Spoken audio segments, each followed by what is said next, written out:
What's going on, Jerome's? Minnesota Fighting Vikings tight end TJ Hockenson is a top 3 tight end in the league, and he is not 3.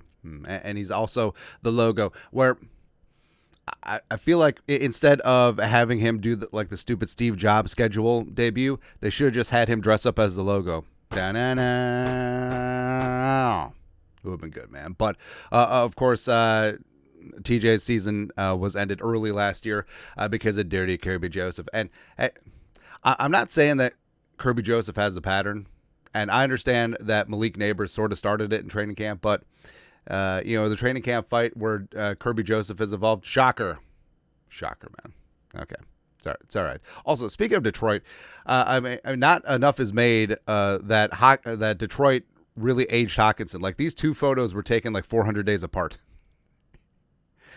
The Lions before Dan Campbell, well, really Ben Johnson before they got there, will definitely age you, man.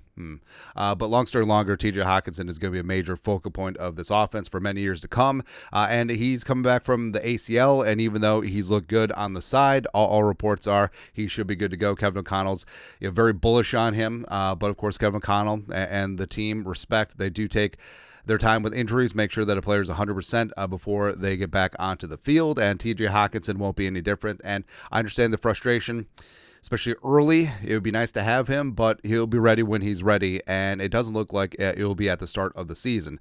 This is from Dan Graziano. ESPN did up a really extensive notebook talking about the Vikings in training camp. It appears that Hockenson will not be ready in time to start the regular season, but the team believes it will have him back at some point during the first half of the season.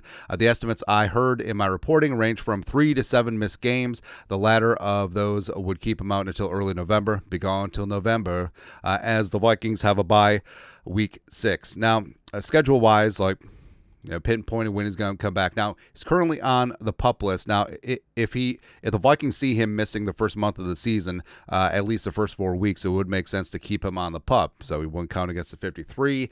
You don't have to burn one of your injured reserve return slots because you could return 8, and you still have to miss 4 games either way. So I think that could be... Because the whole thing is like, hey, if you bring him back after 3 games, but in game 4, you're only going to play him like 50% of his snaps, what's the point? Just wait for another week. So the Vikings schedule-wise, it could be a little bit chonky for a return because first 4 games, that could be out the window, especially if it's on the PUP. Then they could kickstart my heart of him getting back into practice, and they have 3 weeks to add him to the 53.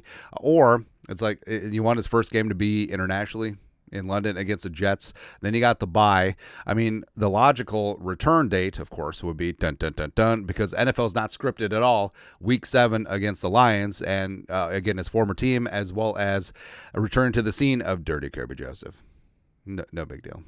No problem, man. So, I'm firmly in O'Connell's camp. Like, they'll bring him back when he's 100%. Plus, I don't see them bringing Hockenson back when he's going to be like 30%, or he's going to play a certain percentage of his snaps, some small suite of plays where he'll just be out there. Now, when Hockenson will be back, he'll be back in the normal Hockenson role.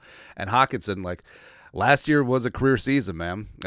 Before he got injured, he was on pace for 100 and 1,000 season.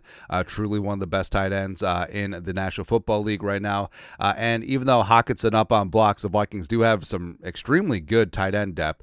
Oliver, the mountain blocking tight end, could be used a little bit more in the red zone. Johnny Muntz looked really good in camp, man. And there's a reason why the coaches, they love him, they're loyal to him. They cross paths with the Rams. And also last year after Hockenson went down, it was Munt taking up a lot of the receiving work. And you could see him doing that early on in the season as well. And again, a little fancy things if Hockenson's up on blocks, grab him late, grab Johnny Munt as a free agent or, one of the last round picks and just stream him for the first couple weeks. Wouldn't be terrible. And also, Nick Muse has been rising up as well. Nick Muse, Trey Knox, and even Samus Reyes have been on the receiving end of a couple great J.J. McCarthy touchdowns in 11-11 and 7-7. N'Keal Harry, converted receiver tight end. We'll see. Also, he got dinged up a couple days ago. Plus, Robert Tonyan. So, at the start of training camp, you would say that Robert Tonyan was a mortal lock to make this roster. But now, who knows? Because he's been dealing with back spasms. And sucks to say, but it does go back to the whole Zimmer thing. Can't make the club in the tub. And Tanyan had a great OTA, great mandatory minicamp, but now he's stuck because all these other guys have been healthy on the practice field and have done some good work. But we'll see. They're hoping to get him back at some point in the preseason. But like we said with Hockenson, he's back when he's back, right? I didn't expect him to start the season. Frankly, for roster construction-wise, it would make sense to have him on the PUP and then free up one of those 53-man spots, especially if he's going to be missing multiple weeks anyway. Just get him to 100% or even 110% and just be super confident that you can just let it rip when he does get out there again. But your thoughts are thoughts. Update on TJ Hockenson's injury status as he's come back from a torn ACL, MCL. Let us know in the comment section below. Subscribe for daily Vikings takes. Want to support the work? Put a little something in the Venmo. But until next time, Skull Production Value.